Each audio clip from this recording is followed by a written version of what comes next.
Assalamualaikum warahmatullahi wabarakatuh. Selamat malam sahabat Arisandi semuanya. Kembali lagi di channel aku Arisandi Official.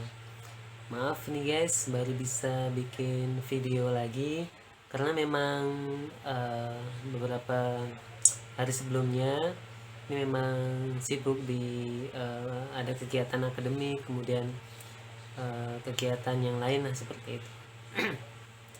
Nah, di kesempatan kali ini saya ingin melanjutkan pembahasan terkait beasiswa PMDSU.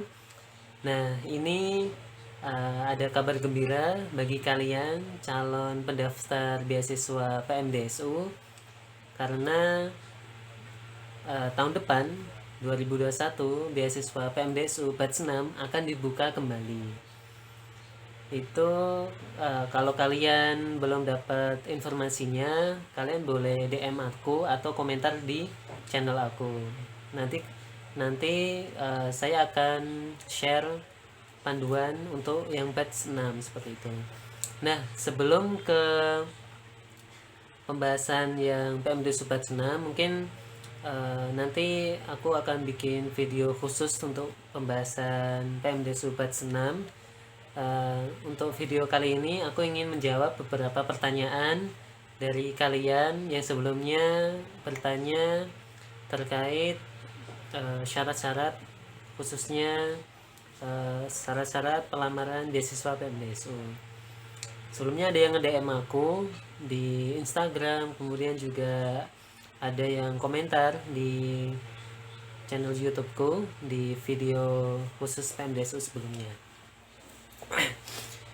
Baik, untuk yang pertanyaan pertama itu intinya terkait jurusan ya, linear atau tidaknya gitu kan. Intinya Kak, gimana kalau nanti promotor yang aku tuju itu nggak linear sama bidang aku S1 sebelumnya, itu bagaimana Kak gitu kan. Nah, ini langsung aku jawab aja.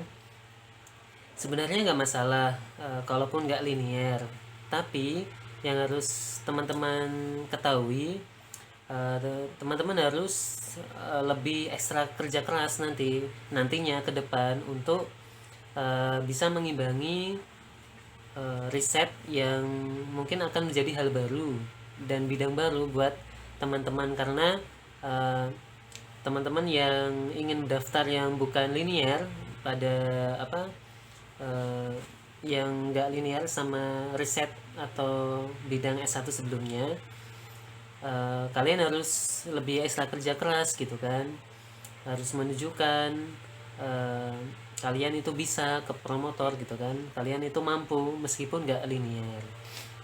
Sebenarnya nggak masalah, tapi ya dengan syarat itu ya,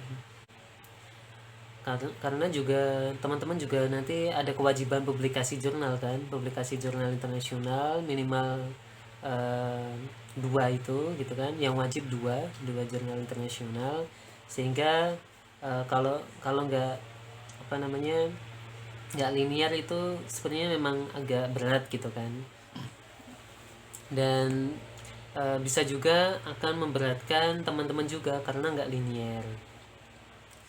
Meskipun itu nggak masalah, tapi uh, ya sedikit agak sulit gitu kan, sedikit agak sulit untuk bisa mungkin bersaing sama teman-teman yang linear gitu kan.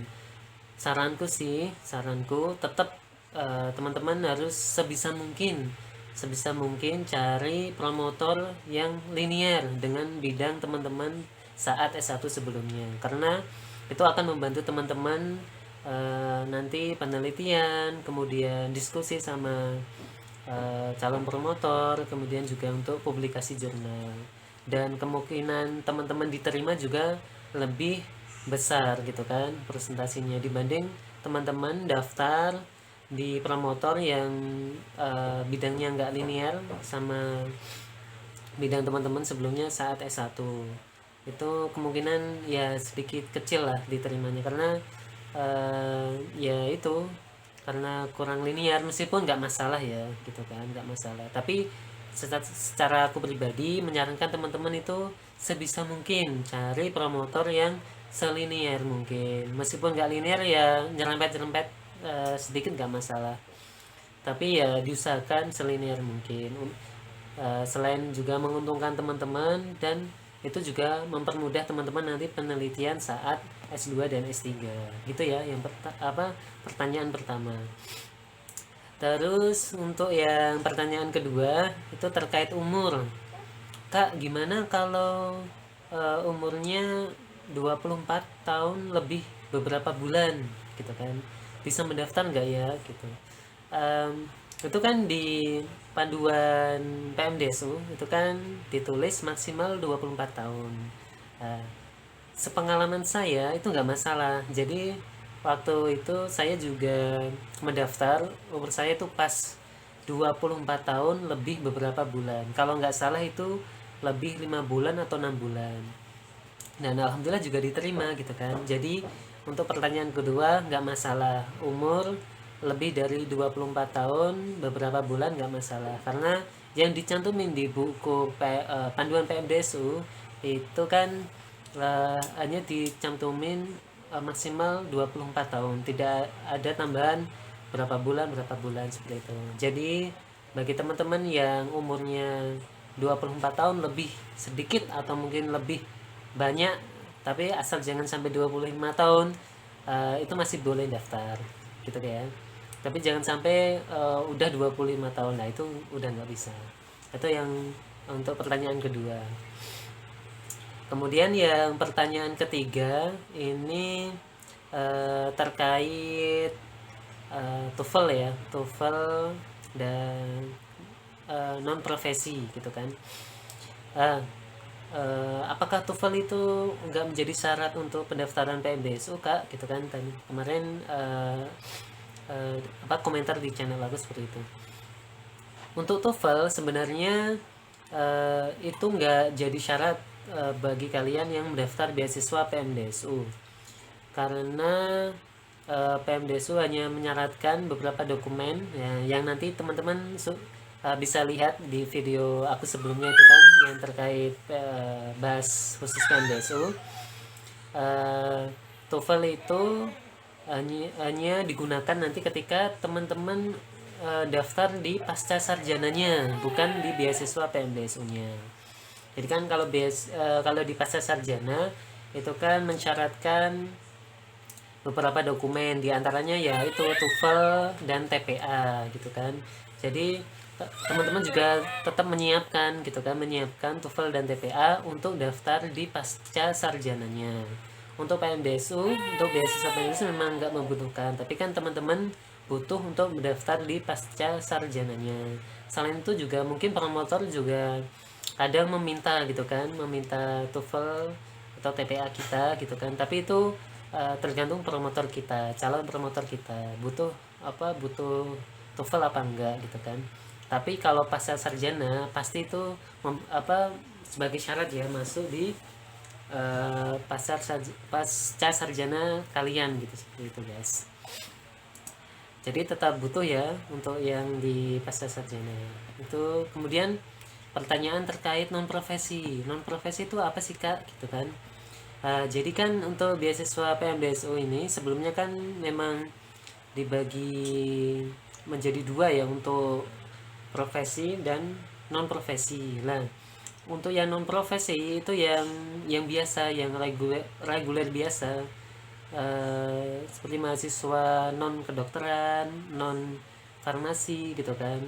Kalau yang profesi itu seperti yang kedokteran, kemudian farmasi seperti itu. Nah, itu udah masuk ke jenjang profesi, sehingga umurnya pun juga eh, lebih lebih tua lah, maksudnya lebih lama gitu kan. Kalau yang non profesi itu kan 24 tahun, kalau yang profesi itu 27 tahun, maksimal 27 tahun baru boleh mendaftar eh,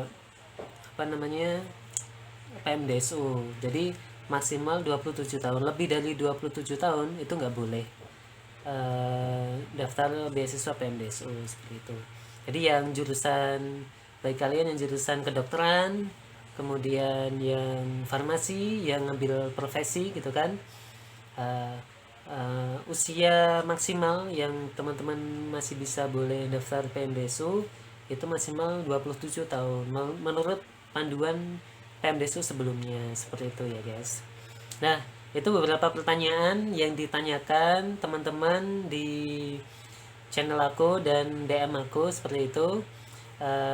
Jika masih bingung atau masih ada hal yang ditanyakan, boleh di chat di Instagram aku, DM aku, atau di channel YouTubeku. Tetap semangat buat teman-teman untuk mendaftar beasiswa PMDSU ini, karena beasiswa ini memang sangat menguntungkan, sangat penting bagi kalian, apalagi kalian yang ingin menjadi tenaga pendidik atau dosen seperti itu. Apalagi kan tahun depan ini akan dibuka lagi gitu kan. Informasinya April sampai Mei itu dibuka pendaftaran online untuk beasiswa PMDSU. Jadi tetap semangat buat teman-teman, dan jangan lupa like, comment, dan share, dan pastinya subscribe untuk channel Arisandi Official ini untuk support di channel aku. Dan sampai jumpa guys di lain selanjutnya. Video selanjutnya mungkin aku akan bahas panduan batch 6 PMDSU. Ya, nanti ditunggu aja guys. Oke, terima kasih. Wassalamualaikum warahmatullahi wabarakatuh.